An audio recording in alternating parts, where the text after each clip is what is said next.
అవిశ్వాసంపై తీర్మానంలో భాగంగా చర్చలో శాసనసభలో ప్రస్తుతం జయప్రకాష్ నారాయణ మాట్లాడుతున్నారు. ప్రత్యక్ష ప్రసారం ద్వారా చూద్దాం. ఇవాళ అస్థిరత్వం రావడానికి కారణం గతంలో జరిగినటువంటి తప్పిదాలు, కొనసాగుతున్న తప్పిదాలు. అధ్యక్ష, ఈ ప్రభుత్వం పెత్తనం చేస్తున్నది, కానీ పరిపాలన చేయలేకపోతున్నది. సంఖ్యాబలం అన్నా కూడా. అధ్యక్ష, ఇవాళ అధికారం కోసం పాకులాడుతున్నారు.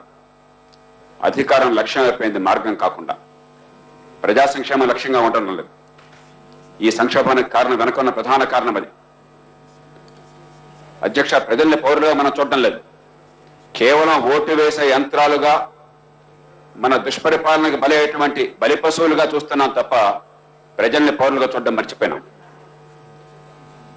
అధ్యక్ష, ఈ సమాజం మొత్తాన్ని కూడా సమన్వయం చేసి, సంకుచితత్వం లేకుండా, కులం, మతం, భాష, ప్రాంతం లేకుండా అందరికీ న్యాయం చేస్తామని విశ్వాసాన్ని కలిగించలేకపోతున్నాం. అంచేతనే ఎన్నో రకాల ఉద్యమాలు, ఎన్నో రకాల ఆందోళనలు, ఎన్నో రకాల అశాంతి ప్రబలిపోతున్నారు. అధ్యక్ష, ఈ కారణాలుగా ఈవేళ మన రాజకీయం కానీ, చట్టసభ కానీ, ప్రభుత్వం కానీ ప్రజల దృష్టిలో నగుబాటు అయిపోతున్నారు. అధ్యక్ష, ప్రజాస్వామ్యం ఒక అపూర్వమైనటువంటి వ్యవస్థ, అత్యంత సంక్లిష్టమైన వ్యవస్థ. మీ వెనక జాతిపిత బాపు ఆ గొప్ప చిత్రం ఉన్నది. ఆయన తరం నాయకులంతా కూడా అత్యంతమైన విశ్వాసంతో ప్రపంచంలో ఎవరో చేయని సాహసాన్ని కొడిగట్టారు. ప్రపంచ చరిత్రలో మరే దేశంలోనూ కూడా స్వతంత్రం వచ్చిన తొలి రోజులోనే నిరుపేదలకు కూడా, అక్షరజ్ఞానం లేని వాళ్ళకు కూడా, ఆడమగ తేడా లేకుండా, కులాలంతరాలు లేకుండా మొట్టమొదటి రోజున ఓటు హక్కు ఇచ్చిన మొట్టమొదటి దేశం భారతదేశం. ఆనాడు వాళ్ళు ఆశించింది, నమ్మింది ఈ స్వప్రపాలన సార్థకం అవుతున్నారు. అధ్యక్ష, రాష్ట్రంలో గత 57 సంవత్సరాల్లో 40 సంవత్సరాలు కాంగ్రెస్ పార్టీ రాజ్యమైంది. దేశంలో గత 65 సంవత్సరాల్లో ఒక్క 11 ఏళ్ళు మినహాయిస్తే 54 ఏళ్ళు కాంగ్రెస్ రాజ్యమైనది. అధ్యక్ష, ప్రజాస్వామ్యాన్ని సార్థకం చేశాం. ఆంధ్రప్రదేశ్లో ఈవేళ చట్టసభలో ఉన్న సంక్షోభం పూర్తిగా గతంలో మనం చేసిన పాపాల వల్ల వచ్చిందని గుర్తించకపోతే, గత కాలపు విధానాలు, పద్ధతులు, అలాంటి చర్చలు, అలాంటి అలవాట్లే కొనసాగినట్టయితే ఎన్ని ప్రభుత్వాలు వచ్చినా, ఎన్ని సభలు వచ్చినా కూడా సంక్షోభం పెరుగుతుంది. అధ్యక్ష, ఈ జాతికే వినాశనం అవుతుంది, ముప్పుగా పరిణమిస్తుంది. గొప్ప ఆదర్శంతో, ఎంతో ఆశతో ఆనాడు మన జాతి నిర్మాతలు ప్రజాస్వామ్యాన్ని మనకిస్తే, వాళ్ళు కోరుకున్నది అధ్యక్ష, వివక్ష లేని సమాజాన్ని సృష్టిస్తామని చెప్పని, పేదరికాన్ని అంతం చేస్తామని, ఎదిగే అవకాశాలను ప్రతి బిడ్డకి ఏ తల్లి గర్భాన పుట్టిందన్న తేడా లేకుండా ప్రతి బిడ్డకి అందిస్తామని చెప్పని, ఆర్థిక ప్రగతికి బాటలు వేసి ఈవేళ చైనానో మరో దేశాన్ని చూసి నోట్లో వెళ్ళేసుకోవడం అవసరం లేకుండా ప్రపంచంలో దీటైన శక్తిగా ఈ దేశాన్ని నిలబెడతామని చెప్పని, ప్రజల పన్నుల డబ్బులు సద్వినియోగం చేస్తామని, ప్రజలు ఇచ్చినటువంటి అధికారాన్ని సద్వినియోగం చేస్తామని. కానీ అధ్యక్ష, ఈవేళ అధికార కాంక్షతో ప్రజా ప్రయోజనాలు బలవుతున్నాయి. అధ్యక్ష, ఇందాక పెద్దలు చెప్పారు, సగటున మన రాష్ట్రంలో శాసనసభ ఎన్నికల్లో ఒక్కొక్క ప్రధాన పార్టీ అభ్యర్థి 5 కోట్ల రూపాయలు ఖర్చు పెడుతున్నారు. అందరూ పెడుతున్నారు, నేను అంటలేదు అధ్యక్ష. కానీ సగటున 5 కోట్లు అవుతున్నది, కొందరు 10-15 కోట్లు పెడుతున్నారు. అధ్యక్ష, మొన్నటికి మన జరిగిన ఉప ఎన్నికల్లో ఒకానొక నియోజకవర్గంలో, ఒకే ఒక్క నియోజకవర్గంలో కేవలం 1.5 ఏళ్ల పాటు ఉండేటువంటి సభ్యత్వం కోసం చెప్పని 80 కోట్ల రూపాయలు ఖర్చయింది అధ్యక్ష. 80 కోట్ల రూపాయలు ఖర్చయింది. నాకు తెలుసు అక్కడ నెగ్గిన శాసనసభ్యులు ఇప్పటిదాకా ఈ సభలో పెదవి కూడా ఇప్పే అవకాశం రాలా. 80 కోట్లు దానికోసం ఖర్చయింది. అధ్యక్ష, సంక్షోభానికి మూలమైన కారణాలున్నాయి. అధ్యక్ష, మన రాష్ట్ర బడ్జెట్ను చూస్తే సగటున రోజుకి 400 కోట్ల రూపాయల ఖర్చు మనం చూపెడుతున్నాం. బహుశా రేపు 2 రోజుల్లో ఆర్థిక మంత్రులు పెట్టబోయే బడ్జెట్లు ఇంకా పెరుగుతుంది దానికి. కానీ సామాన్యుడికి ఈవేళ ప్రభుత్వ ఆఫీసుల్లో ఎక్కడా కూడా నేను గవర్నమెంట్ ఆఫీస్కి వెళ్తే నన్ను గౌరవంగా చూస్తారు, నాకు సేవలు అందుతాయి, 10 సార్లు తిరగక్కర్లేదు, లంచం అక్కర్లేదు, సిఫారసు అక్కర్లేదు, ఎమ్మెల్యే గారి కాళ్ళు పట్టుకోక్కర్లేదు అనే పరిస్థితి ఈ రాష్ట్రంలో ఒక్క ఆఫీసులో కూడా, ఒక్క పార్టీ పౌరుడు కూడా లేదు అధ్యక్ష. ఈ పార్టీ ఆ పార్టీ తేడా లేకుండా 400 కోట్లు ఖర్చు పెడుతున్న రోజుకు అధ్యక్ష. దాని ఫలితం ఇది. అధ్యక్ష, 21వ శతాబ్దంలో ఉన్నాం మనం. సిగ్గుచెట్టు శాసనసభలో ఈవేళ ఈ చర్చ జరుగుతుంటే చివరికి సభలో కూడా కొద్దిసేపు విద్యుత్తు పోయింది. అధ్యక్ష, పరిశ్రమలు పెడితే, పరిశ్రమలు నడిపితే, ఉత్పత్తి చేస్తే, ఉపాధి కల్పిస్తే పెనాల్టీ వేస్తామని నువ్వు విద్యుత్ వినియోగించడం లేదని చెప్పని 2013లో మనం చెప్పాల్సి వస్తుందంటే అధ్యక్ష, ఇన్నేళ్లుగా మనం చేసిన పాపాల భారం ఈవేళ ఈ జాతి మోస్తున్నది. ఇక అధ్యక్ష, అవినీతిని గురించి నేను చెప్పనక్కర్లే. ఈ సభలో రెండు పక్షాల నుంచి అటు ఇటు ఎన్నో వాగ్యుద్ధాలు జరిగినాయి, ఇప్పుడు జరిగినాయి. ఈ సభలో ప్రస్తుత శాసనసభలో గత 3 ఏళ్ల నుంచి జరుగుతూనే ఉన్నాయి. అధ్యక్ష, నేను ప్రధానంగా మనం తెలుసుకున్నది past sins cast long shadows. గత కాలపు పాపాల నీడ ఈ వేల్టి తరాన్ని, ఈ వేల్టి సమాజాన్ని ఖచ్చితంగా ప్రభావితం చేస్తుంది. విష బీజాల నుంచి అమృత ఫలాలు రావు. మనం నాటే విత్తనాలు విష విత్తనాలు అయితే మనకు మంచి ఫలాలు రావు అధ్యక్ష. ఇవాళ విద్యుత్ కొరత ఉందన్నా, సంఖ్యాబలం ఉన్న రాజకీయ అస్థిరత్వం ఉందన్నా, అవినీతి కొనసాగుతుందన్నా, ప్రజలకు కనీసం పనులు జరగటం లేదన్నా, చట్టబద్ధ పాలన కరువైందన్నా, గోండాల సర్వహారం చేస్తున్నారన్న అధ్యక్ష, ఇవన్నీ కూడా గత కాలపు పాపాల పర్యవసానం మాత్రమే. ఇప్పటికైనా ఈ పరిస్థితి నుంచి బయటపడాలని చెప్పంటే నిజాయితీ అయిన చర్చ కావాలి. లేకపోతే అధ్యక్ష, మామూలుగా ప్రజాస్వామ్యంలో సంక్షోభం వస్తే మళ్ళీ ఎన్నికలు జరిగితే సంక్షోభం పోతుంది, ప్రజలు తీర్పిస్తారన్న నమ్మకం ఉండింది అధ్యక్ష. ఇవాళ ఆ విశ్వాసం కూడా లేదు. ఈ పరిస్థితులు మారకుంటే, ఈ సభలో ఉన్న మనం గాని, ప్రభుత్వం గాని, పార్టీలు గాని తీరు మార్చుకోకుంటే వచ్చే ఎన్నికల తర్వాత ఈ సంక్షోభం మరింత ముదురుతుంది, వచ్చే శాసనసభ మరింత గడ్డుకాలను ఎదుర్కొంటుంది. అందుకే అధ్యక్ష, లోతుగా నిజాయితీగా మనం చర్చించుకోవాలి. నేను నిజంగా ఇవాళ ఆశించాను అధ్యక్ష, ఈ సభలో చర్చ జరగాలని చెప్పి నుంచున్న కారణం నేను ఈ రూపంలో తప్ప ఇంకో రకంగా చర్చ జరిగే పరిస్థితులు లేవు. అవిశ్వాస తీర్మానం మీద చర్చ తప్ప గవర్నర్ ప్రసంగం మీద కానీ లేదా బడ్జెట్ మీద కానీ చర్చకు అవకాశమైన పరిస్థితులు, విచిత్ర పరిస్థితులు నెలకొన్నాయి. నేను నిజంగా ఆశించాను ఒక సమగ్రమైనటువంటి చర్చ జరుగుతుంది, విధానాల మీద విపులంగా లోతైనటువంటి అవగాహనతో చర్చ జరుగుతుంది, పరిష్కారాలు అన్వేషిస్తామని చెప్పాను. కానీ అధ్యక్ష, ఈ చర్చ మొత్తంలో ఇప్పటిదాకా నాకు కనిపించింది, వేడి బాగా కనిపించింది, తాకింది, వెలుతురు చాలా తక్కువ కనిపిస్తుంది అధ్యక్ష. ప్రభుత్వం పాత్ర ఏమిటి అధ్యక్ష? ఏ ప్రభుత్వం అయినా కూడా పన్ను డబ్బుని సద్వినియోగం చేయాలి, ప్రజలిచ్చిన అధికారంతో ప్రజలకు సేవలు అందించాలి, చట్టాలను సమగ్రంగా సరిగ్గా ఏర్పాటు చేయాలి, విధానాలను సరిగ్గా రూపొందించాలి. అధ్యక్ష, 4 కూడా ప్రభుత్వాలు విఫలమైనాయి, ఈ ప్రభుత్వం విఫలమైన విఫలతో కొనసాగుతూనే ఉంది. అధ్యక్ష, ప్రభుత్వం పాత్ర ఏమిటి అసలు? ప్రభుత్వం పాత్రను గురించిన అవగాహన ఈ సభలో లేకపోతే, సభ ద్వారా ప్రజలకు తెలియకపోతే అధ్యక్ష, ఇప్పటిదాకా ఉన్నట్టుగానే ప్రజల్ని బిచ్చగాళ్లుగా చూసే సంస్కృతి, తాత్కాలికమైన తాయిలాలు ఇచ్చే రాష్ట్ర భవిష్యత్తుని ప్రమాదంలో పడేసే సంస్కృతి, ప్రజల్ని ముక్కలు చేసి కులం పేరుతో, మతం పేరుతో, ప్రాంతం పేరుతో, భాష పేరుతో ఈ సమాజాన్ని నెట్టినలుగా చీల్చే సంస్కృతి, ఓటుని కొనుగోలు చేసి రాజకీయాన్ని వ్యాపారంగా పెట్టే సంస్కృతి, ఇలా కొనసాగంతకాలం అధ్యక్ష ఈ సంక్షోభం తగ్గదు.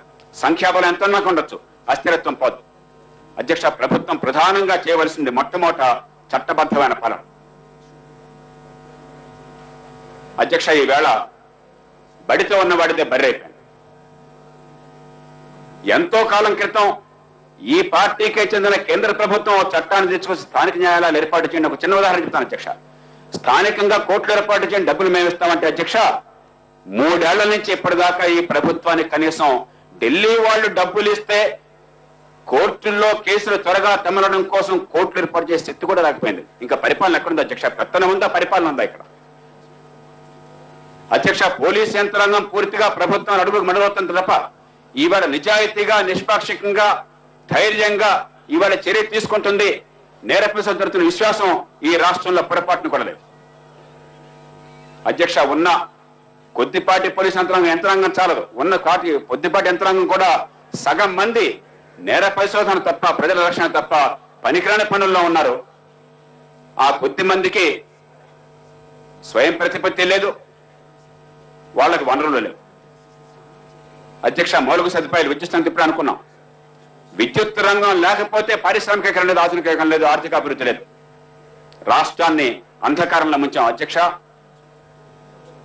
3.5 ఏళ్ల క్రితం ఈ శాసనసభ కొత్తగా వచ్చిన రోజుల్లోనే రాజశేఖర్ గారు అక్కడ కూర్చున్నప్పుడు, మీరు ఉపసభాపతిగా ఉన్నప్పుడు, ఈనాటి ముఖ్యమంత్రి గారు సభాపతిగా ఉన్నప్పుడు నేను చాలా స్పష్టంగా చెప్పిన, అధ్యక్ష మీరు నోట్ చేసుకోండి, ఇప్పటి మూర్ఖపు విధానాలు కొనసాగితే, అసంబద్ధ విధానాలు కొనసాగితే 3 ఏళ్లలో రాష్ట్రం మొత్తం అంధకారం అవుతుందని స్పష్టంగా చెప్పాను. అధ్యక్ష, ఈవేళ అధికార పక్షం వాళ్ళు చెప్తున్నారు చాలా అకస్మాత్తుగా, ఆశ్చర్యకరంగా, అనుకోని రీతిలోకి వచ్చిన ఉపద్రవాల వల్ల మేము సమస్యలు చిక్కున్నామని.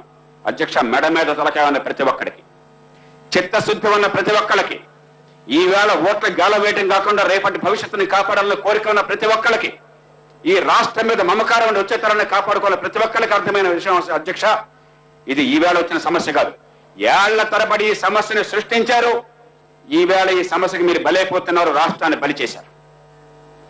అధ్యక్ష, విద్య, అధ్యక్ష మంచి విద్య అందకపోతే బీదలకు నెల తొలగిస్తారు, రూపాయి బియ్యం తొలగిస్తారా? ప్రజలు నిరంతరం బెచ్చగాలుగా ఉంచుతారా? మీరు 30 ఏళ్ల క్రితం 2 రూపాయలు బియ్యం ఇచ్చాను వాళ్ళు చెప్పి, ఇవాళ మీరు 1 రూపాయి బియ్యం ఇచ్చామని చెప్పని ప్రజలు నిరంతరం బెచ్చగాళ్ళుగా ఉంచి, అడుక్కు తినేవాళ్ళుగా ఉంచి, తలెత్తుకుని బతికే అవకాశం లేకుండా చేసి, సొంత సంపాదన లేకుండా చేసి, మేము గొప్పవాళ్ళు అంటే మేము గొప్పని చెప్తున్నారు. అధ్యక్ష, వాళ్ళ పన్ను డబ్బుల్లో కొంత భాగాన్ని వాళ్ళకి పంచిపెట్టి మిగతాంతో దోచుకుని వాళ్ళు ఎదిగే అవకాశం లేకుండా చేయడం పరిపాలన. అధ్యక్ష, నా గుండె మండుతుంది. అధ్యక్ష, ఈ పార్టీ ఆ పార్టీ కాదు అధ్యక్ష, అన్ని పార్టీలు కూడా ఈ పాపంలో భాగస్వామ్యం. ఎంతకాలం ఈ మోసాన్ని కొనసాగిస్తాం మనం? సంక్షోభంలోకి ఏమవుతుంది సమాజంలో? అధ్యక్ష, తాత్కాలికమైన తాయిలాల నుంచి బయటపడతామా? ఈ సమాజ భవిష్యత్తు కోసం, అందరికి ఎదిగే అవకాశాల కోసం, వివక్ష లేని సమాజం కోసం, చట్టబద్ధ పాలన కోసం, మౌలిక సదుపాయాల కోసం, ఆర్థిక అభివృద్ధి కోసం మనం కృషి చేస్తామా? ఇది తెలుసుకోవాలి. అధ్యక్ష, అధ్యక్ష ఈవేళ రాజకీయంలో 3 అంశాలున్నాయి. అయితే ఓట్ల కొనుగోలులో ఖచ్చితంగా ఈ రాష్ట్రం ఆరితేరింది. భారతదేశానికి దురదృష్టవశాత్తు ఈ రంగంలో మార్గాన్ని చూపెడుతున్నటువంటి రాష్ట్రం ఆంధ్రప్రదేశ్. దురదృష్టవశాన్ని మిగతా రాష్ట్రాలు కూడా చాలా వేగంగా అందుకుంటున్నాయి. అధ్యక్ష, లేదంటే తాత్కాలికమైన తాయిలాలు, ఈ చర్చలు లేకుండా దీర్ఘకాలిక అంశాలను ప్రస్తావించి అయినప్పటికీ తాత్కాలికంగా పేదలను ఆదుకోవాలి కాబట్టి కొన్ని పనులు చేస్తామన్న మాట వస్తుందేమని చూశాను.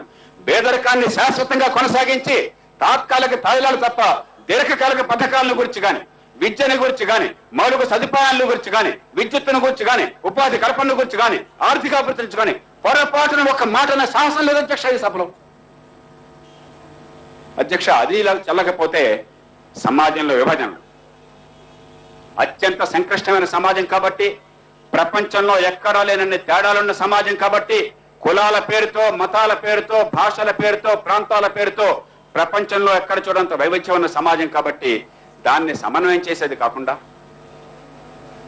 సామరస్యంగా అందరికి ఆమోదమైన పరిష్కారం తెచ్చేది కాకుండా ఈ పూట ఎట్లాగోట్లా ఎన్నికల్లో మేము నెగ్గితే చాలు, సమాజం మొత్తం శ్మశానైనా పర్లేదని చెప్పిన దుర్మార్గ సంస్కృతి వల్ల అధ్యక్ష ఈవేళ ఈ పరిస్థితి దాపరించింది. అధ్యక్ష, there is an elephant in the room. Telangana సమస్య కీలకమైన సమస్యగా వచ్చింది. కానీ అధ్యక్ష, సమస్య ఎందుకు వచ్చింది? చరిత్ర ముందు ఖచ్చితంగా కాంగ్రెస్ పార్టీ దోషిగా నుంచుని తీరుతుంది, దానిలో ఏమాత్రం సందేహం లేదు. మీ అందరి అంతరాత్మకు తెలుసు.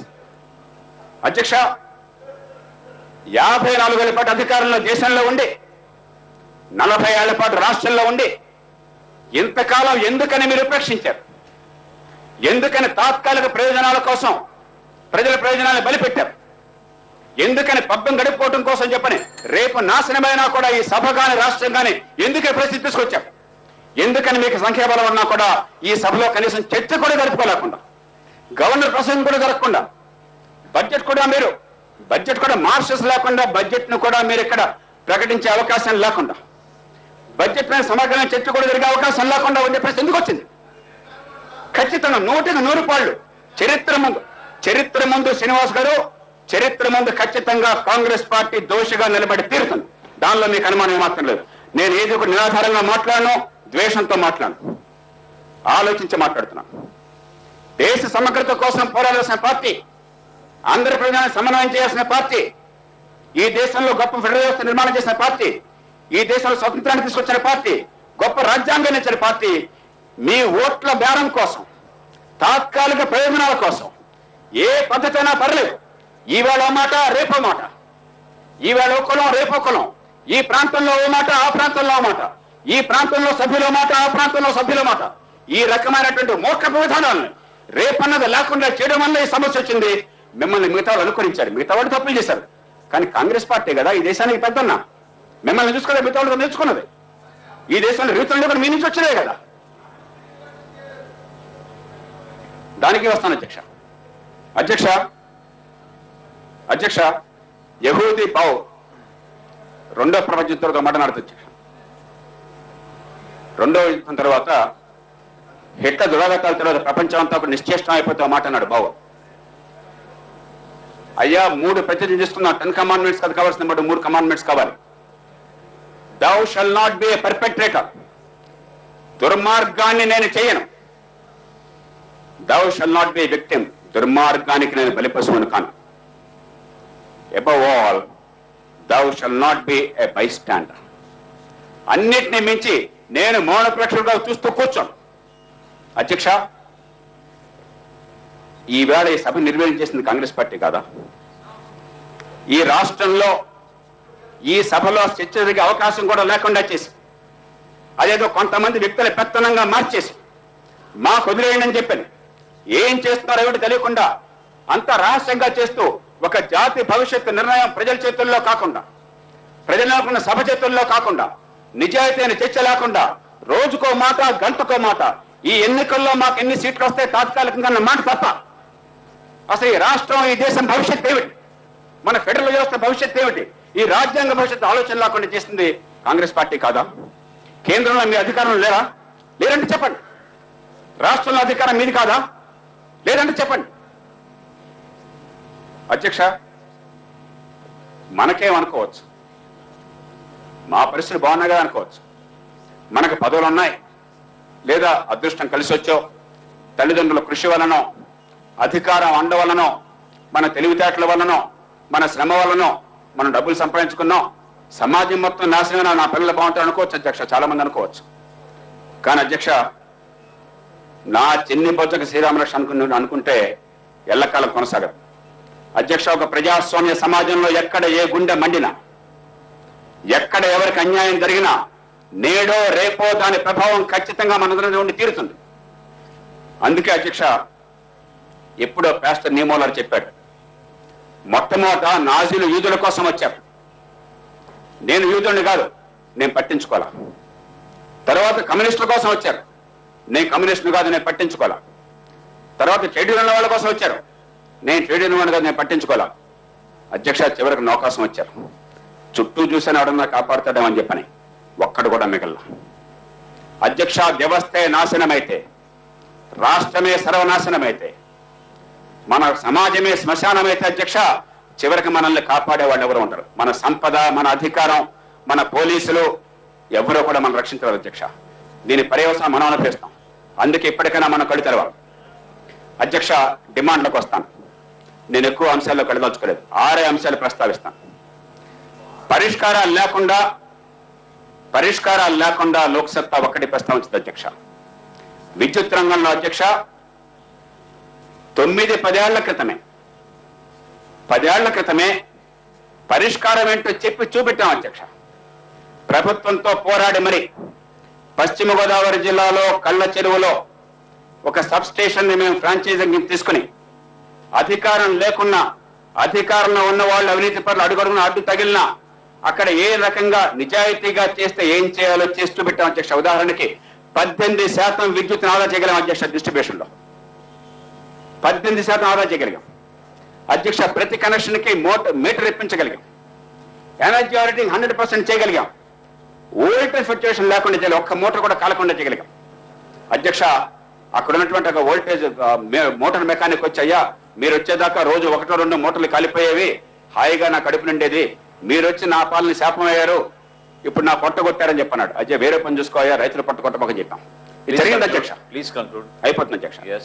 సేవలు వేగంగా అందించగలిగాం, అవినీతి పూర్తిగా నిర్మూలించగలిగాం. అప్పటి నుంచి చెప్పాం అధ్యక్ష, అయ్యా ఇది రాష్ట్రమంతా చేయండి, మీరు పంపిణీ మీద దృష్టి పెట్టండి. ఇప్పుడు కూడా ఏమంటున్నారు, మేము జనరేషన్ పెంచుతాం అంటున్నారు. అధ్యక్ష, జనరేషన్ కాదు సమస్య ఈ దేశంలో. పంపిణీని బాగు చేయకుండా జనరేషన్ ఎంత చేసినా కూడా నష్టాల్లో కూరుకుపోతారు, రాష్ట్రం అధోగతి పాలవుతుంది. అధ్యక్ష, ఈవేళ పంపిణీ మీద దృష్టి పెట్టాలి, వికేంద్రీకరించిన పంపిణీ. అధ్యక్ష, అగ్రికల్చరల్ ట్రాన్స్ఫార్మర్స్ ని నాన్ అగ్రికల్చరల్ సెపరేట్ చేయాలి. సెపరేట్ చేసి గ్రామాల్లో సైతం వ్యవసాయేతర విద్యుత్తుని 24 గంటలు ఇవ్వగలగాలి. అసెంబ్లీలో కూడా ఈ సమావేశం జరుగుతున్నప్పుడుగా విద్యుత్ పోయే సమస్య కాదు అధ్యక్ష. రాష్ట్రంలో 24 గంటలు ఇవ్వగలం. ఏం గుజరాత్లో ఇస్తే మనం ఇవ్వలేమా? అంతకంటే మనం చెడ్డవాళ్ళమా? ఆ మాత్రం మనలో మనకు లేవా? ఆ మాత్రం మీరే ఉద్ధరిస్తున్నారండి. ఇవాళ పరిశ్రమలు అడగండి, లక్షల మంది ఉద్యోగాలు లేకుండా పోతుంటే ఇవాళ ఇవాళ ఇవాళ అన్ని కలిపితే మహాశయ, అయ్యా మహాశయ, అన్ని కలిపితే మీరు అన్ని కలిపితే ఈవేళ మీ సర్చార్జీలు, మీ పెనాల్టీలు, మీరు వేస్తున్న ఇతర రేట్లు కలిపితే ఈవేళ మీకు 8-9 రూపాయలు తగ్గట్లేదు అధ్యక్ష. ఈవేళ రేట్లను తగ్గట్లా, ఊరికే లెక్కలు దొంగ లెక్కలు చూపెడుతున్నాం అధ్యక్ష. No power is costlier than no power. అధ్యక్ష, విద్యుత్ లేకపోవడం కంటే 7 రూపాయలు 9 రూపాయలు ఇచ్చినా కూడా మంచిదే, కానీ 9 రూపాయలు అవుతున్నారు వంకతో విద్యుత్ లేకుండా నరకాన్ని చూపెడుతున్నారు, రాజ్యాంగంలో తీసుకెళ్తున్నారే. అదే మూర్ఖ విధానాలు. అంటే తాత్కాలిక ఓటు బ్యాంకులు కావాలా మీకు? మీకు అధికారం అంటే రాష్ట్రం నరకమైనా పర్లేదా? ఒక పరిశ్రమ అక్కర్లేదా? ఈ పిల్లలకు ఉపాధి అక్కర్లేదా? వేదరకం పోవక్కర్లేదా? అంటే అధికారం డబ్బులు రావడం అని చెప్పంటే రియల్ ఎస్టేట్ లో డబ్బులు రావాలా, లంచంలో డబ్బులు రావాలా, సంపద వంచడం వల్ల కదా, ఉపాధి వల్ల కదా, శ్రమ వల్ల కదా? ఎలాంటి ఊహ ఉంది మీకు? ఎలాంటి విషయం ఉంది దేశాన్ని గురించి? ఏం మాట్లాడుతున్నాం? Please conclude. ఎంత మూర్ఖ విధానాలు చేపట్టారు. ఈ పరిష్కారం ఎలా అధ్యక్ష? 2004లో రాజశేఖర్ గారు అధికారం చేపట్టగానే చెప్పాం, అయ్యా మంచి వచ్చాడో మీరు ఇస్తామన్నారు. కనీసం దానికి మీటర్లు పెట్టండి, ఎనర్జీ రేటింగ్ చేయండి. కనీసం అయ్యా 3000 యూనిట్లు దాటితే ఓ 10 రూపాయలు వేస్తామనండి. డబ్బు వసూలు చేయాలి కాదు, కొంచెం పొదుపు చేయాలి జ్ఞానం కోసం చెప్పని. కనీసం భూగర్భజలం పెంచే ఏర్పాట్లు చేయండి. అది చేసావా? ఓట్లు వస్తే చాలు తప్ప చచ్చిన భవిష్యత్తును పట్టించుకోవాలి అధ్యక్ష. చాలా కీలకం అధ్యక్ష. ఈ వేట సంక్షేమ ఊరికే రాదు అధ్యక్ష. పార్టీలు చేసిన దుర్మార్గం వల్ల, పొరపాటు విధానాల వల్ల ఈవేళ రాష్ట్రం సంక్షేమంలో కూరుకుపోయింది. దాని పర్యవసానమే ఈవేళ కొద్ది మంది ఉన్న వాళ్ళతో భయపడుతున్నారంటే ఎందుకు భయపడుతున్నారు? వాళ్ళు చేసిన తప్పులనేమో మీరు ఒప్పుకోలేరు, తప్పు చేసామనుకోలేరు. ఆ తప్పుల్ని కొనసాగించడం సాధ్యం కావడం లేదు. వాడు తిరుగుతుంటే భరించాల్సి వస్తుంది. ఎందుకని ఇవాళ కాంగ్రెస్ పార్టీ సంక్షేమ పడిన అధ్యక్ష. సంఖ్యాబలంలో కూడా ఇంత చరిత్ర ఉన్న పార్టీ, ఇన్ని పునాదులు ఉన్న పార్టీ ఎందుకు సంక్షేమంలో పడ్డారు? మీరు తాత్కాలిక ప్రయోజనాల కోసం ఎప్పుడైతే జాతి ప్రయోజనాలు పండుగ పెట్టారో ఈవేళ ఏక మేక కూర్చున్నది. ఈవేళ గతంలో చేసిన పాపాలు మీకు శాపంగా పరిణమించినాయి. ఈవేళ మీకు ఆత్మహత్య సదృశ్యమైంది అధ్యక్ష. ఈవేళ యూపీలో, బీహార్లో, బెంగాల్లో, తమిళనాడులో, ఈ 4 రాష్ట్రాల్లో 2 జాతీయ పార్టీలు అంతర్ధానం అయిపోయినాయి అధ్యక్ష. ఆంధ్రప్రదేశ్ ఇప్పటిదాకా కాంగ్రెస్ పార్టీ ఉందనుకుంటే ఇప్పటిదాకా మీరు చేసిన తప్పిదాల వల్ల మీకు తెలుసు, నాకు తెలుసు. తర్వాత ఏమవుతుందో ఎవరెవరితో కలుస్తారో మనకు తెలియదు. కానీ ఈవేళ పరిస్థితుల్లో ఆంధ్రప్రదేశ్ అతిపెద్ద రాష్ట్రాల్లో మరొక రాష్ట్రం 2 జాతీయ పార్టీ అంతర్ధానం అవుతుంది. దానికి కారణం పూర్తిగా స్వయంకృతాపరాధం అధ్యక్ష. నేను జాతీయ పార్టీలు బలంగా ఉన్నాను కోరుకునేవాడిని. పార్టీలకు అతీతంగా ఈ దేశంలో జాతీయ భావం లేకపోతే, జాతీయ పార్టీలు లేకపోతే దేశం విచ్ఛిన్నం అవుతుందని భయపడేవాడు. జాతీయ భావం నన్ను కోరుకునేవాడు. కాబట్టి మంచి మనసుతో చెప్తున్నాను, మీ విధానాల వల్ల ఈ రాష్ట్రంలో పరిస్థితి వచ్చింది, వేరే కారణం కాదు. పూర్తిగా మీ వల్ల వచ్చింది. 1 గంట 1 రోజు కాదు, ఓ కిరణ్ కుమార్ రెడ్డి కాదు. ఎంతకాలం నుంచి ఏం చేస్తారో మీరు ఆలోచించండి. ఎందుకు జరిగిందో ఆలోచించండి, ఆత్మావలోకనం చేయండి. ఎప్పటికైనా చిత్తశుద్ధితో జరిగిన తప్పు అర్థం చేసుకోండి. రేపు పరిష్కారం కోసం ప్రయత్నం చేయండి. ప్రజల ముందుకు వెళ్ళండి. ఎవరు అధికారుల కోసం రాష్ట్రాన్ని కాపాడుతారు, దేశాన్ని కాపాడుతారు. లేకపోతే అధికారమే లక్ష్యంగా కొనసాగినట్టయితే రాష్ట్రం అధోగతే, మీది అధోగతే. నాకు నష్టం లేదు. రాష్ట్రం అధోగతే, దేశం అధోగతే. దీంతో పాటు అధ్యక్ష విద్యుత్ రంగంలో చూస్తే ఇప్పుడు ఇవాళ కూడా చెప్పుకున్నారు, అసంబద్ధమైన పథకాలు. 8,000 మెగావాట్ల విద్యుత్ మీరు వ్యవసాయానికి అదనంగా ఇస్తారట. ఉట్టిక గల్లమ్మ స్వర్గానికే కొడుతున్నట. ఇప్పుడే చెప్తున్నారు విద్యుత్ వాటి 9 రూపాయలు అవుతుంది, 90 రూపాయలు చేద్దామని చెప్పానా మహాశయ? రాష్ట్రాన్ని నాశనం చేయాలని చెప్పానా అధ్యక్ష? ఎక్కడి నుంచి ఇస్తారు? ఇప్పుడు మాట్లాడారా? ఎంత ఖర్చు అవుతుందో మాట్లాడారా? ఆ డబ్బు ఎక్కడి నుంచి ఇస్తారు? ఏ రకంగా ఇస్తారు? దాని ప్రత్యామ్నాయాలు ఆలోచించారా? లేదు. ఏదో రకంగా ప్రజల అమాయకత్వాన్ని ఆసరాగా చేసుకుని, ప్రజలు మాట్లాడే శక్తి లేదు కాబట్టి, పాపం ఈ పూట ఆకలి తెచ్చుకోవడం కోసం ఉన్నారు కాబట్టి డబ్బు తీసుకునో బ్రాంతి తీసుకునో మీ మాటలేమో ఓట్లేస్తారు కాబట్టి ఈ పూట ఓటేస్తే చాలనుకున్నాం తప్ప రేపే ఓటున్నారు అధ్యక్ష. 3 ఏళ్ల క్రితం చెప్పాను, 10 ఏళ్ల క్రితం చెప్పాను, ఇవాళ రాష్ట్రం విద్యుత్వంగా నాశనమైంది. ఇవాళ మళ్ళీ చెప్తున్నాను, ఇదే కొనసాగితే 10 ఏళ్ల తరువాత కూడా ఈ రాష్ట్రంలో ఇదే జరుగుతుంది అధ్యక్ష. ఈ రాష్ట్రం పూర్తిగా అంధకారం అయిపోతుంది.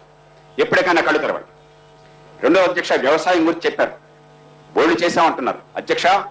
గత సంవత్సరం సుమారుగా ఇదే సమయంలో బడ్జెట్ సమావేశాలు జరుగుతున్నప్పుడు నేను వ్యవసాయ రంగంలో ఉన్న మిత్రులంతా, లోక్సత్తా పార్టీ మిగతాలంతా కలిసి పక్క రాష్ట్రంలో రేటు ఉంటే అమ్ముకునే హక్కు కూడా లేకుండా చేసి రైతుని బిచ్చగాడిగా మారుస్తుంటే దమ్ము ఉంటే అరెస్టు చేయండి అని చెప్పని పక్క రాష్ట్రాలకు అమ్మాం అధ్యక్ష. కర్నూలు నుంచి కర్ణాటకకి, నిజామాబాద్ నుంచి నాందేడికి. అధ్యక్ష, చట్టవిరుద్ధంగా కేంద్ర ప్రభుత్వం స్పష్టంగా ఎసెన్షియల్ కమోడిటీస్ యాక్ట్ కింద, ఆ చట్టం కింద ఆహార ధాన్యాల అమ్మకంలో ఏ రకమైన ఆంక్షలు పడడానికి వీల్లేదని పెట్టినా కూడా చట్టవిరుద్ధంగా వీధి రౌడీలాగా ఈ ప్రభుత్వం వ్యవహరించింది. ఈ సభలోనే అయ్యా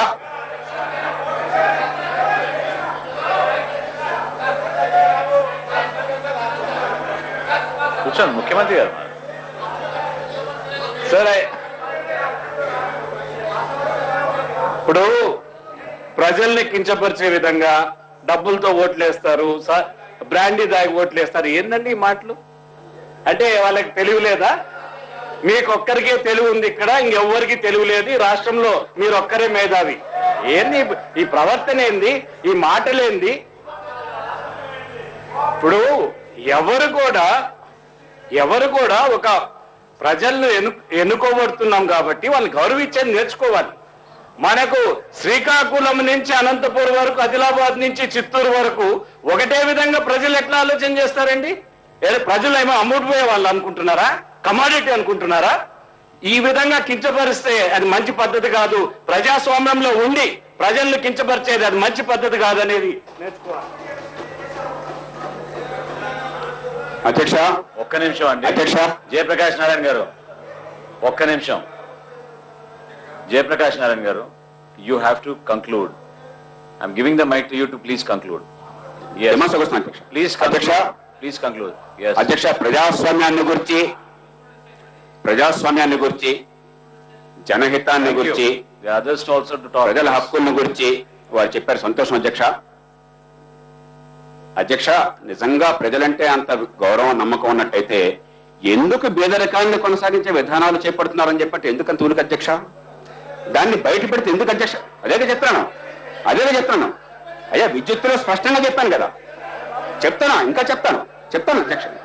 వినండి అధ్యక్ష. ఇప్పుడు ఉన్న మాటకి ఇంత ఉలికైతే ఎట్లా అధ్యక్ష? ఈవేళ ప్రజలు కాదు అధ్యక్ష తప్పులు. ప్రజల్ని మోసం చేస్తున్న మన తప్పుని మనం నెట్టుకోకుండా ప్రజల్ని ఎందుకు అధ్యక్ష అంటాం మనం? ఇవాళ ఓట్ల కోసం డబ్బులు ఇవ్వడం వాస్తవం కాదా? ఇవాళ కోట్ల రూపాయలు ఖర్చు పెట్టడం వాస్తవం కాదా? ఇవాళ నేనేమైనా సృష్టించాను అధ్యక్ష ఈ రాష్ట్రంలో డబ్బులు ఇవ్వడానికి ఓట్ల కోసం అని చెప్పని? అధ్యక్ష, I'll make him conclude. ఒక్క నిమిషం అండి. I'll give you. Yes. అధ్యక్ష, I'll give you. నేను ఎప్పుడు జనంలో వచ్చాను అధ్యక్ష. నేను చాలా నిర్దిష్టంగా చెప్తున్నాను. నేను చేయని ఎప్పుడు చెప్పడం లేదు, పరిష్కారాలు లేకుండా విమర్శించడం లేదు అధ్యక్ష. కంక్లూడ్ చేయండి అధ్యక్ష. ఆనాడు ఒక్క పంటకి ఒక్క సీజన్లో పరిష్కారం చెప్తాను అధ్యక్ష. ఒక్క సీజన్లో ఒక్క పంటకి రేటు కోసం పోరాడితే అధ్యక్ష 750 రూపాయలు బస్తాకున్న ధాన్యం ధర 15 రోజుల్లో 12 రూపాయలకి వెళ్ళి ఒక్క ఏడాది ఒక్క సీజన్లో ఒక్క పంటకి 40 లక్షల టన్నులు ఆనాడు బియ్యానికి ఈక్వలెంట్ ధాన్యం ఉంటే రాష్ట్రంలో 3600 కోట్ల రూపాయల ప్రయోజనం అధ్యక్ష. అంటే ఈ రాష్ట్ర ప్రభుత్వం ఈ పంటలకు రేట్లు వచ్చే విధానం కాకుండా రేట్లు తగ్గించే విధానాల వల్ల ఒక్కొక్క పంటకి వేలాది కోట్ల రూపాయల ప్రజలకు నష్టం చేస్తున్నది. ఆ నష్టాన్ని అట్లా ఉంచి మేము రైతులకి ఏదో త్యాగం చేస్తున్నాం అని చెప్పినట్టుగా నటిస్తున్నారు. రైతు పంచం అని చెప్తున్నారు అధ్యక్ష. రైతు బిచ్చగాడు కాదు అధ్యక్ష. ఇప్పుడు రైతు పండించినప్పటి రేట్లు విధానాలు గారు అధ్యక్ష. You have to regulate your time. You have to regulate your time. You have to regulate it. Repeatedly the chair is advising you that your time is up. You have to conclude. You have to conclude. You have to conclude. Yes.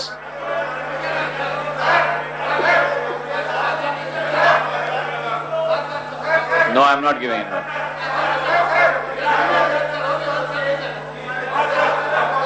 I'm not yielding. Yes.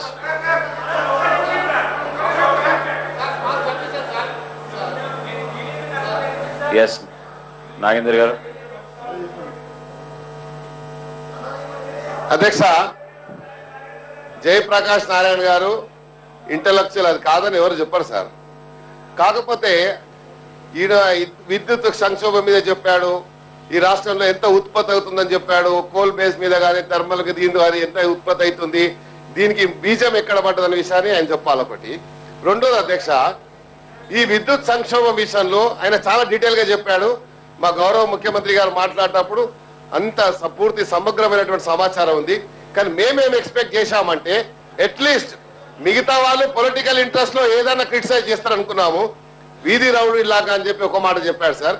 We never expected this kind of comments from him. అదొకటి అధ్యక్ష. రెండోది, రైతులు నీ పిచ్చగాడి కింద ఆయన treat చేస్తాడు, ఇది దురదృష్టకరమైనటువంటి వాక్యాలు అధ్యక్ష. మూడోది అధ్యక్ష, మేమేమంటున్నాం అంటే ఆయన అట్లీస్ట్ మేమేమనుకున్నాము, దీనికి ఈ రకమైనటువంటి పరిష్కారము మీరు చేస్తే విద్యుత్ ఈ రకంగా ఉత్పత్తి అవుతుంది, లేకపోతే రైతులకు ఈ రకమైనటువంటి కార్యక్రమాలు తీసుకుంటే రైతులు మరి అన్ని రకాలుగా అభివృద్ధి చెందుతారని ఇతర ఇష్యూల మీద చెప్పినప్పుడు ఆయన చెప్తే అట్లా బాగుంటది తప్ప అవన్నీ సజెషన్స్ ఇవ్వకుండా అన్ని స్వీపింగ్ రిమార్క్స్ చేసుకుంటూ పోతాడు అధ్యక్ష. కానీ కనీసం ఆయననన్నా ఒక హుందాగా మాట్లాడితే సభ. What is this? ఏమండి హౌజా ఇంకేమన్నది? Lot of members have to talk. When it is convenient to you, you are supporting him. Please relax. Don't do like that. Jayaprakash Narayan garu, please conclude. We have to regulate the time. అధ్యక్ష, అధికారం కూడా లేకుండా చేసి చూపెట్టి చెప్పాను అధ్యక్ష. నేను ఎలా చేయాలో కూడా చెప్తున్నాను. నాగేంద్ర గారు దయచేసి వింటారు, వినమని కోరుతున్నాను అధ్యక్ష మీ ద్వారా. అధ్యక్ష వ్యవసాయంలో రేట్ రాకుండా వారు చేస్తే ఎలా చేయాలో చేసి చూపెట్టాం అధ్యక్ష. మీరు చేయమని కోరుతున్నాం. ఇంకెంతకంటే ఏం చేయాలి స్వామి? అధికారం కూడా లేకుండా. అధ్యక్ష ఈవేళ నేను ఉండగలేనట్టు చెప్తానా అధ్యక్ష? మార్కెటింగ్ సెస్ పేరుతో ప్రతి ఏటా కొన్ని వందల కోట్ల రూపాయలు వసూలు చేస్తున్నాం అధ్యక్ష. శాసనసభ్యులు మరొకళ్ళు రాజకీయ పరపతితో చెప్పిన వాళ్ళు మార్కెటింగ్ కమిటీ చైర్మన్గా వేయడం తప్ప అధ్యక్ష మార్కెటింగ్ కమిటీల్లో ఎక్కడైనా సరే రాష్ట్రంలో ఈవేళ పత్తికి కానీ, నెల ఉండేటువంటి సరుకులు పత్తికి కానీ, లేదా మిర్చికి కానీ, లేదా పసుపుకి కానీ మీ గోడౌన్లో స్టోరేజ్ కానీ ఫ్రిడ్జ్ కానీ కెపాసిటీ ఉంది అధ్యక్ష. రేట్ రాని రోజున తెగ నమ్ముకోవాల్సిన అవసరం ఎందుకు వచ్చింది అధ్యక్ష? నిజంగా స్టోరేజ్ ఫ్రిడ్జ్ అంటే ఇన్ని వందల కోట్లు ఏడాది మీరు ప్రతి ఏడాది తీసుకుంటూ మీరు గోడౌన్లో పెట్టి ఫ్రిడ్జ్ లోన్లు ఇస్తే రైతు అడుక్కోక్కర్లేదు అధ్యక్ష. రైతుకు రేట్ వస్తుంది కదా. ఎక్కడ పెట్టారు మీరు అధ్యక్ష? మార్కెట్లు శ్మశానాల్లాగా ఉన్నాయి. మార్కెట్లో పంది కుక్కలు పెరుగుతున్నాయని నేను స్వయంగా చూశాను అధ్యక్ష. రైతు పొరపాటు అక్కడికి వస్తే, తెలంగాణ ప్రాంతంలో మార్కెట్ రైతు పొరపాటు అక్కడికి వస్తే అధ్యక్ష ఆచ్ఛాదన లేదు. ఆడపిల్లలు అక్కడ వారం రోజుల పాటు ఉండాల్సి వస్తుంది కొన్ని సందర్భాల్లో ధాన్యం అమ్ముకోవడం కోసం చెప్పని బాత్రూమ్ కూడా అధ్యక్ష. ఏం మాట్లాడుతున్నాం అధ్యక్ష? ఎందుకు మనం మోసం చేసుకుంటాం? రైతుకి ఇంత అద్భుతంగా మనం అంతా చేస్తే మీ లోన్ వేరే వాళ్ళే మంచి జరిగినట్లయితే రైతు ఎట్లా ఎందుకుంటాడండి? ఎందుకంటే మోసం చేస్తున్నాం అధ్యక్ష. ప్రకృతి వారి పరిష్కారాలు అడుగుతున్నారు అధ్యక్ష. అయిపోతుంది అధ్యక్ష దయచేసి. అధ్యక్ష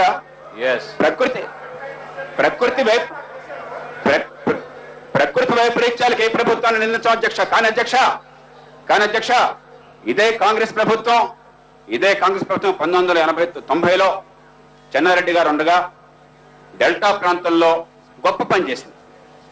డ్రైనేజ్ ఇంప్రూవ్మెంట్ గొప్ప పని చేసింది. రీకన్స్ట్రక్షన్ ఒక జిల్లా కలెక్టర్ గా ప్రతిపాదించినది. ఆయన చేస్తే గర్వించాను, హర్షించాను, పబ్లిక్ ఎన్నోసార్లు చెప్పాను అధ్యక్ష. ప్రాంతాలకు అతీతంగా ఒక తెలంగాణ ప్రాంత ముఖ్యమంత్రి కోస్తాంధ్రకి న్యాయం జరగాలి, అక్కడ వర్షాలు వస్తే, అక్కడ వరదలు వస్తే, తుఫాన్లు వస్తే తట్టుకోవాలని చెప్పి ఏర్పాటు చేశారు అధ్యక్ష. ఎందుకని గత 25 ఏళ్లుగా మీరు మళ్ళీ దాన్ని బాగు చేయలేదు అధ్యక్ష? 100 మిల్లీమీటర్ల వర్షం అసాధారణమైంది అధ్యక్ష. మనకి కోస్తా ప్రాంతంలో, మనకి ఋతుపవనాల మీద ఆధారపడే ప్రాంతంలో తుఫాన్లు వచ్చే ప్రాంతం 100 మిల్లీమీటర్లు అసాధారణమైందా? 100 మిల్లీమీటర్లకి 150 మిల్లీమీటర్లు లక్షల ఎకరాలు నాశనం అయిపోతుంది అధ్యక్ష. మళ్ళీ 3500 కోట్లు నష్టం అని చెప్పడం ఏంటి, అడుక్కోవటం ఏంటి అధ్యక్ష? ఎందుకని మనం చేయలేకపోయాం? ఎక్కడ అంటే ఎప్పటికప్పుడు తాత్కాలికంగా చేతులు కాలా కాకులు పుచ్చుకోవడం తప్ప దీర్ఘకాలికంగా ఏం చేశారు అధ్యక్ష? మరో ప్రకృతి వైపరీత్యం 2009లో వచ్చింది.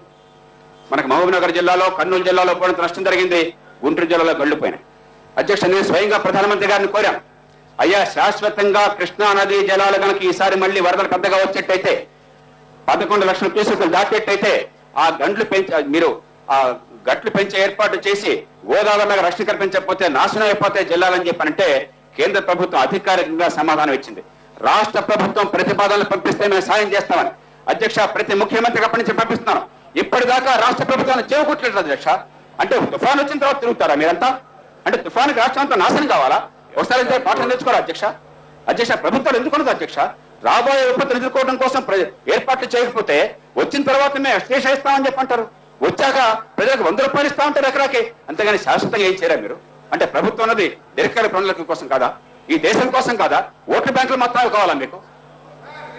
అధ్యక్ష, 5,000 కోట్ల రూపాయలు ముగిస్తాం అధ్యక్ష. 5,000 కోట్ల రూపాయలు. The last minute I'm giving you. Please conclude. అధ్యక్ష, డిమాండ్స్ చేస్తాను.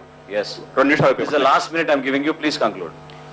అధ్యక్ష, 5,000 కోట్ల రూపాయలు ప్రతి ఏడాది ఉపాధి గ్యారంటీ కోసం ఖర్చు పెడుతున్నారు. అధ్యక్ష, ఆ డబ్బు నిజంగా ఈ సభలో ఎన్నోసార్లు మొత్తుకున్నాను. నిజంగా సద్వినియోగం చేసి పడ్డ ప్రతి వర్షం చొక్కనే సద్వినియోగం చేస్తే అధ్యక్ష, తెలంగాణ మెట్ట ప్రాంతాలు కానీ, రాయలసీమ కానీ, ఉత్తరాంధ్రలో మెట్ట ప్రాంతాలు ఎందుకు అధ్యక్ష ఇంత బాధపడాల్సి వచ్చేది? ఎందుకు దుర్భిక్షం వస్తే ఎందుకు భయానకం ఉంది అధ్యక్ష? ఎందుకు ఇంత కష్టం ఉంది? ఉగ్రవాదం ఎందుకు పెట్టడం లేదు? కేవలం డబ్బులు పందారం చేసి ఓట్లు పొందితే సరిపోతుందా? వనరులు పంచక్కర్లేదా? రైతు బాగుపడక్కర్లేదా? గ్రామీణాభివృద్ధి దక్కర్లేదా? అధ్యక్ష,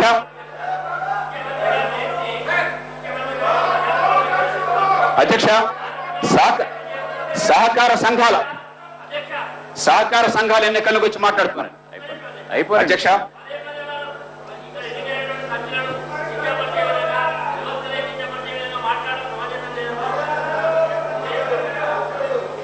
అధ్యక్ష, సహకార సంఘాల అధ్యక్ష, ఇదే పార్టీ ప్రభుత్వంలో ఉన్న కేంద్ర ప్రభుత్వం ఒక రాజ్యాంగ సవరణ తెచ్చింది. మన ప్రభుత్వం ఎంతటి తెలుగులో కొంచెం మర్యాదగా భాష వాడాలని చెప్పంటే పాపం ఏ విషయం తెలియకుండా ఎంత జాగ్రత్తగా బతుకుతున్నారంటే, ఇక్కడ కేంద్ర ప్రభుత్వం ఈ పార్టీ ప్రభుత్వం చేసిన రాజ్యాంగ సవరణ 97వ సవరణ తెలియదు. అయ్యా, సహకార సంఘాలకు స్వయం ప్రతిపత్తి ఇచ్చారు. దానిలో పార్టీల ప్రమేయం ఏంటి? మీ పార్టీలంతా కూడా అకస్మాత్తుగా ఆ సంఘాలతో సంబంధం లేని సభ్యులను అకస్మాత్తుగా రాత్రిగా చేర్చుకోవటం ఏంటి? వాళ్ళందరితో కూడా జనరల్ ఎలక్షన్ లో ఎలాంటి అక్రమాలకు పాల్పడుతున్నామో అదే రీతిలో లక్షల కోట్లు ఖర్చు అది కూడా చెప్పబోకండి. అనవసరంగా నా విద్యను పరీక్షించవచ్చు, ప్రజల విద్యను పరీక్షించబోకండి, ప్రజల తెలివితేటలను కించపరచబోకండి. చివరికి అధ్యక్ష, చివరికి 2 లక్షల రూపాయలు కూడా డబ్బు లేని సహకార సంఘాలు 30 లక్షల రూపాయలు ఖర్చా? రైతులకు గుండె మీద చేసి చెప్తున్నాను నాగేంద్ర గారు, 4,50,000 రూపాయలకి పైన ఒక్క పైసా కూడా ఖర్చు కలదు. మీరు అడగండి. ఈ నాగేంద్ర గారు, నా నోటి నుంచి ప్రజాజీవనంలో అనంత దోషం ఉండదు. ఇంతకుముందు ఇప్పటి వరకు లేదు, ఇక ముందు ఉండదు. మీకు తెలుసా సంగతి? అధ్యక్ష, ఒక్కళ్ళకి 1 రూపాయి నేను ఇచ్చినట్టు కనుక ఉన్నట్టయితే ఈ క్షణం రాజీనామా చేస్తాం. ఒక్క కోసం 1 రూపాయి నేను ఇచ్చానని చెప్పినట్టయితే ఈ క్షణం రాజీనామా చేస్తాం. ఒక్క చుక్క బ్రాండీ పోయించానని ఉంటే ఈ క్షణం రాజీనామా చేస్తాం. అధ్యక్ష, అనవసరంగా సూర్యుడి మీద ఉండేది, అనవసరంగా చిక్కుడు కొంచెం వాస్తవాలు చెప్తాను. ఇప్పటికైనా మార్చుకుంటారని కారణాలు చెప్పాను, మీ మీద కోపంతో చెప్పడం లేదు. జాతీయ పార్టీల అవసరాన్ని నొక్కి చెప్తున్నాను. మీకంటే ఎక్కువ జాతీయ చివరికి వస్తున్నాను. విద్య సంగతి చూడండి అధ్యక్ష. అది చివరికి వస్తున్నారా?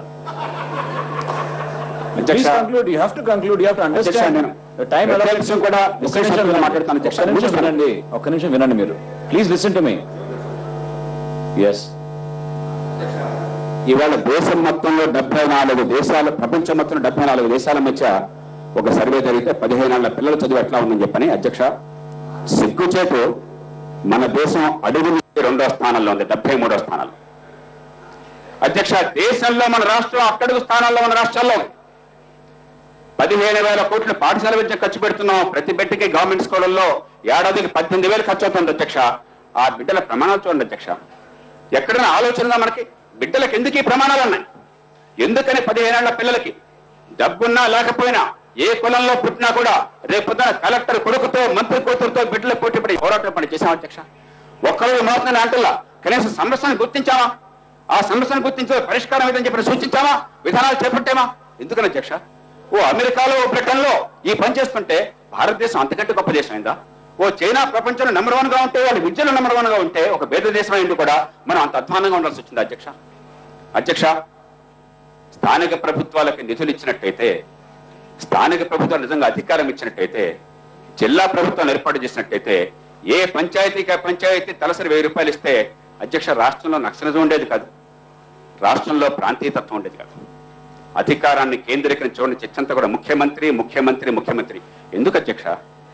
ఒక బడి పంతులు బదిలీ కోసం ముఖ్యమంత్రికి ఫైల్ వెళ్ళాలా? అవునా కదా చెప్పండి పెద్దలు? బడి పంతుల బదిలీ కోసం ముఖ్యమంత్రికి ఫైల్ వెళ్ళాలా? అధికారాన్నంతా కేంద్రీకరించి పెట్టింది ఎవరు అధ్యక్ష? ప్రజలు అసంతృప్తి నిందిపోయింది అధ్యక్ష. వీళ్ళ బడి పంతులు ఒక మండలం నుంచి మరో మండలానికి ఒకే జిల్లాలో ఇద్దరు అనుమతి కోరి, ఇద్దరు కూడా ఒప్పుకుని మేము మారాలని చెప్పంటే ముఖ్యమంత్రికి ఫైల్ వెళ్ళాలా అధ్యక్ష? ఇది పరిపాలన అధ్యక్ష. అయిపోయింది అధ్యక్ష. అధ్యక్ష, అలాగే స్థానిక ప్రభుత్వాలకే కనుక అయ్యా మద్యాన్ని అదుపు చేయండి, అక్రమ మద్యాన్ని కానీ, బెల్ట్ షాపులను కానీ, లేదా అక్రమ సరణ కానీ చెప్పంటే అధ్యక్ష చాలా మార్పు వచ్చేది. 19,000 కోట్ల రూపాయలు ఆదాయం తీసుకుంటున్నాం, ప్రజల విశ్వాసంలోకి తీసుకోం. ఓ పక్కన ఇచ్చే కనిపిస్తోంది, కానీ రెండో పక్కన బతుకుని హరించేస్తున్నాం సారాయితో. దాన్ని మార్చే ప్రయత్నం చేయట్లా అధ్యక్ష. చివరగా 2 డిమాండ్లకు క్లోజ్ చేస్తాను. సర్వీస్ గ్యారంటీ యాక్ట్ అధ్యక్ష, మీ సేవ మంచి ప్రయోగం, కానీ అది చాలదు అధ్యక్ష. కేంద్రంలో మీ పార్టీ ప్రభుత్వం చట్టాన్ని తీసుకొస్తున్నది. ప్రతి పనికి గడువు పెట్టి విధిగా ఆలస్యమైనట్టయితే రోజుకు 250 రూపాయలు పరిహారంతో అధ్యక్ష పార్లమెంటరీ కమిటీ కోరిక మేరకు ఆ చట్టాన్ని లోక్సభ తయారు చేసి పంపించింది, సమగ్రంగా తయారు చేయాలని చెప్పి ఆ చట్టాన్ని ప్రవేశపెడుతున్నారు. అధ్యక్ష, మీరు చేసిన మంచి పనులు కూడా రాష్ట్రంలో పెట్టరా? అదే రీతి అధ్యక్ష జాతీయ స్థాయిలో లోక్పాల్ చట్టం తీసుకొచ్చారు. దురదృష్టవశాత్తు అక్కడ బాధ్యత మీది కాదు, ప్రతిపక్షాలతో బాధ్యత. జాతీయ స్థాయిలో దేశ భవిష్యత్తును మర్చిపోయి రాష్ట్రాల హక్కులని చెప్పిన మాట చెప్పి లోకాయుక్త లేకుండా జాతీయ స్థాయిలో చేసిన పాపం పౌర సమాజానికి, ప్రతిపక్షాలది. కానీ అధ్యక్ష, జాతీయ స్థాయిలో మీరు తీసుకొచ్చే లోక్పాల్ లాంటిది రాష్ట్రంలో లోకాయుక్త తీసుకురా? రంగు రుచి వాసన లాంటి లోకాయుక్త మీకు కావాల్సింది. ఏ అధికారం లేకుండా ఉండాలా? ఏసీబీ మడుగులొత్తాలా? ఏసీబీ డైరెక్టర్ ఇష్టం వస్తే ట్రాన్స్ఫర్ చేసి పారేయాలా? ఐఏఎస్ ఆఫీసర్ల మీద 20-30 మంది మీద కంప్లైంట్స్ వచ్చి ఎంక్వైరీ చేసి ప్రాసిక్యూషన్ కోసం అనుమతి కోరితే అవన్నీ కింద కూర్చి భద్రంగా ఉంచుకోవాలా? అధ్యక్ష, స్వతంత్ర ప్రత్యేక కోర్టులు ఏర్పాటు చేయరా? ఏసీబీ స్వతంత్ర ప్రతిపత్తి ఎవరా? లోకాయుక్తను బలమైన సంస్థగా ఏర్పాటు చేయరా? ఆస్తుల జప్తు కోసం చట్టాన్ని చేయరా? కనీసం కేంద్రంలో మీ పార్టీ ప్రభుత్వం చేస్తున్న పని రాష్ట్రంలో మీరు చేయరా? అంటే మీరు మీ పార్టీ ప్రభుత్వానికే మీరు ప్రతిపక్షమా? కనీసం ఆ పనులను చేయండి అధ్యక్ష.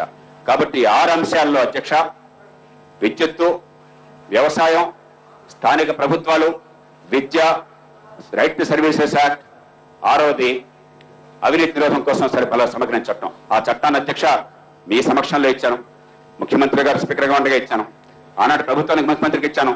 ఇప్పటి వరకు దాని గురించి మాట్లాడి ఊసుకోలేదు. అవినీతి గురించి అందరూ మాట్లాడతారు. అవినీతి నిజంగా మనం అదుపు చేయాలని చెప్పంటే చట్టం చేయడం కోసం చేతులు రావు, దాని గురించి మాట్లాడడం కోసం నోరు రాదు. అంటే ఏమిటి అధ్యక్ష? అవినీతి నేను చేస్తున్నంత కాలం కొనసాగాలి, పక్కాడు చేస్తే వ్యతిరేకించాలి. ఇదే ధర్మం అధ్యక్ష. అధ్యక్ష, ఇప్పటికైనా సరే నేను ఆవేశంగా మాట్లాడిన కొంతమంది బాధపడుతున్నారు, ఎందుకంటే నేను ఆవేశం ధర్మాగ్రహమే. వ్యక్తిగతంగా నాకు ఎవరి కోపం లేదు. కొన్ని ప్రయత్నాలు మీరు చేస్తున్నారు, కానీ ఇప్పటికి కూడా మీరు నిజాయితీగా దీన్ని మార్చాలని కోరిక. ఎందుకంటే భయం గుప్పిట్లో బతుకుతున్నారు అధ్యక్ష. భయం గుప్పిట్లో ఏ ప్రభుత్వం కూడా విజయాలు సాధించలేదు. ఎన్నికల్లో నెగ్గినా కూడా ప్రజలకు మంచి చేయలేదు. ముఖ్యమంత్రి గారు మళ్ళీ చెప్తుంటారు నాకు భయం లేదని. భయం లేకపోవడం అవతరాల మాట ఖాతరు చేయకపోవడం కాదు అధ్యక్ష. భయం లేకపోవడం రేపు పొద్దున నేను మంచి చేస్తే ఎన్నికల్లో ఓట్లు వస్తా లేదన్న భయం నాకు లేదు. ప్రజల భవిష్యత్తు ముఖ్యం అన్నటువంటి నిర్భయం కావాలి అధ్యక్ష. నేను మంచి చేస్తే చరిత్ర నన్ను క్షమిస్తుంది, మంచి చేయకపోతే అధికారం ఉన్న చరిత్ర క్షమిస్తుందన్న భయం కావాలి. చరిత్ర పట్ల భయం కావాలి అధ్యక్ష, అంతేగాని ఓట్ల పట్ల భయం కాదు. నిర్భయంగా ఆ మంచి పనులు చేస్తారని ఆశిస్తూ ఈ అవకాశానికి మీకు నమస్కారం జనార్దన్ రెడ్డి గారు.